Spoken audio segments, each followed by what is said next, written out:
Anak-anak semua, selamat berjumpa kembali dengan Bapak.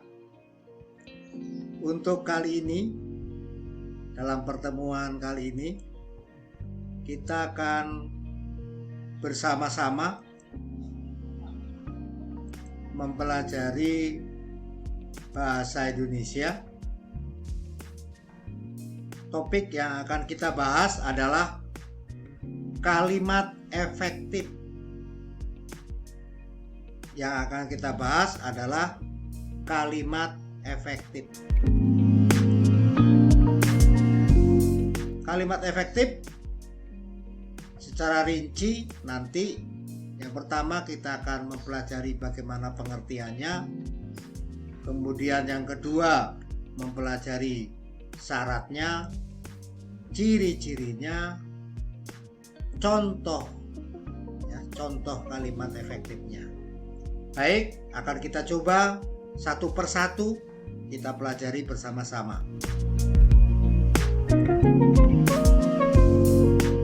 Pengertiannya, kalimat efektif dapat diartikan sebagai susunan kata yang mengikuti kaidah kebahasaan secara baik dan benar. Tentu saja karena kita berbicara tentang bahasa Indonesia, maka kaidah yang menjadi patokan kita dalam pembelajaran kalimat efektif dalam bahasa Indonesia ini yang kita pegang adalah kaidah bahasa Indonesia menurut ejaan yang disempurnakan atau menurut EYD. Dan tentunya juga sesuai dengan Kamus Besar Bahasa Indonesia atau KBBI. Bagaimana syarat kalimat efektif?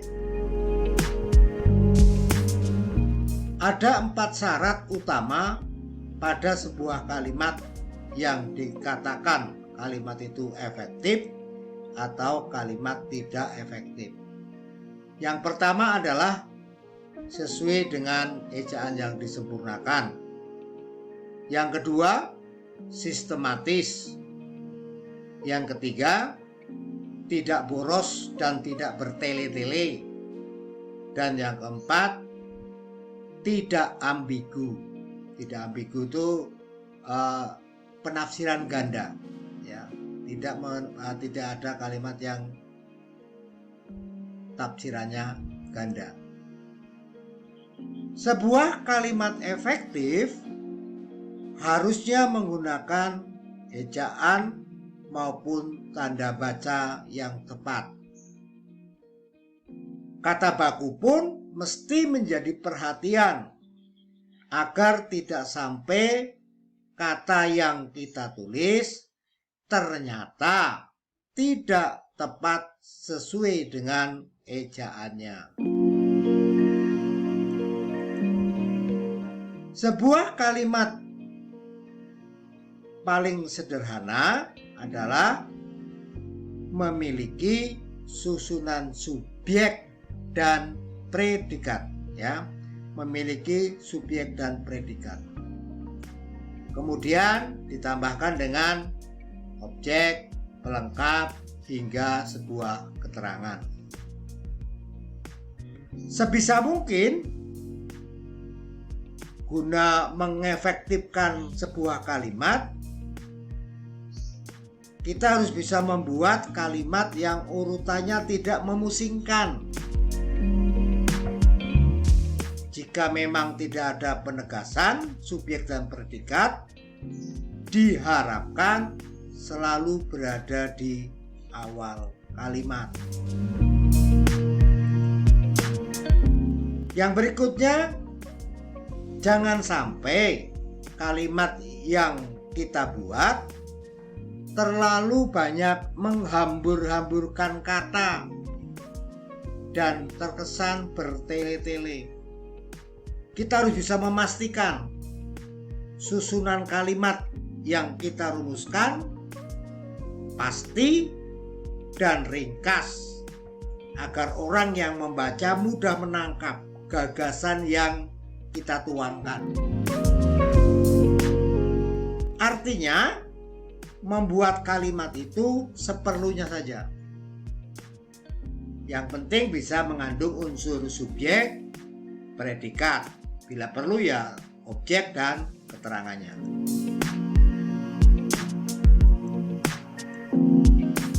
Makna ambigu menurut Kamus Besar Bahasa Indonesia itu bisa bermakna lebih dari satu, sehingga kadang-kadang menimbulkan keraguan, menimbulkan kekaburan, menimbulkan ketidakjelasan. Kalimat atau syarat kalimat efektif yang terakhir, kalimat efektif menjadi sangat penting untuk menghindari pembaca dari multitafsir. Dengan susunan kata yang ringkas, sistematis, dan sesuai kaidah kebahasaan, si pembaca tidak akan kesulitan mengartikan ide dari kalimat yang kita buat, sehingga tidak ada kesan ambigu.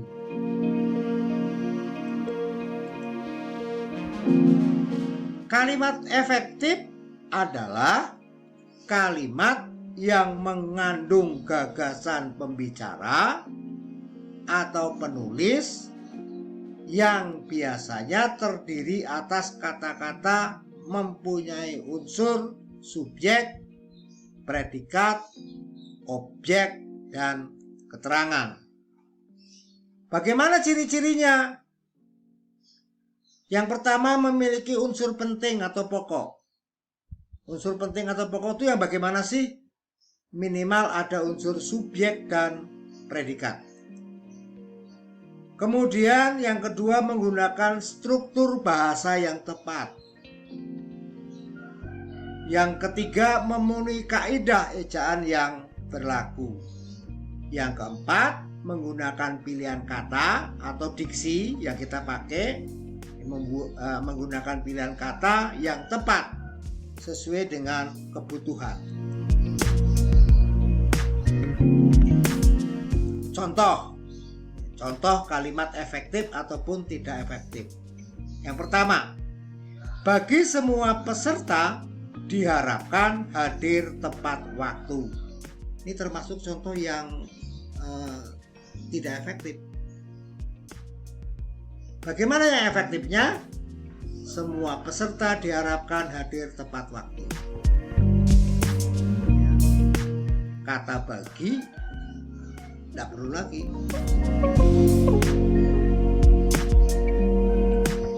Yang kedua, dia yang pergi meninggalkan saya. Dia yang pergi meninggalkan saya.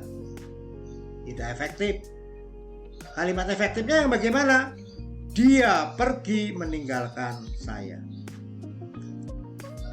Berikutnya, adik demam sehingga adik tidak dapat masuk sekolah. Adik demam sehingga adik tidak dapat masuk sekolah. Ini termasuk contoh yang tidak efektif. Efektifnya bagaimana? Adik demam sehingga tidak dapat masuk sekolah. Jadi kata-kata adik tidak dapat, adik tidak itu tidak perlu lagi. Adik demam sehingga tidak dapat masuk sekolah.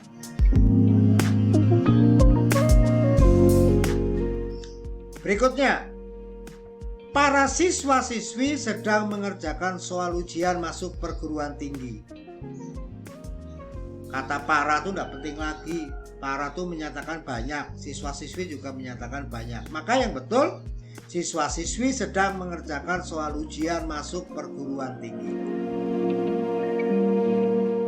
Contoh kata yang bersinonim, ini yang tidak efektif. Ia masuk ke dalam ruang kelas. Ia masuk ke dalam ruang kelas. Ayo masuk ke dalam. Sudah masuk kok ke dalam. Ya. Yang lebih tepat, ia masuk ruang kelas.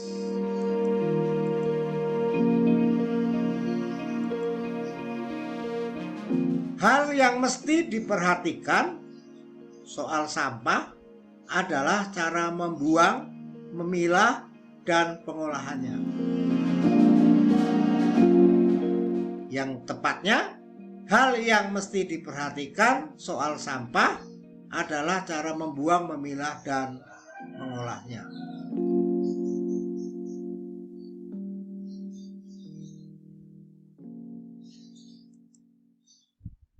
Kamu sapulah lantai rumah agar bersih. Bandingkan dengan yang sapulah lantai rumahmu agar bersih. Lebih efektif. Kepada Bapak Kepala Sekolah, waktu dan tempat kami persilahkan.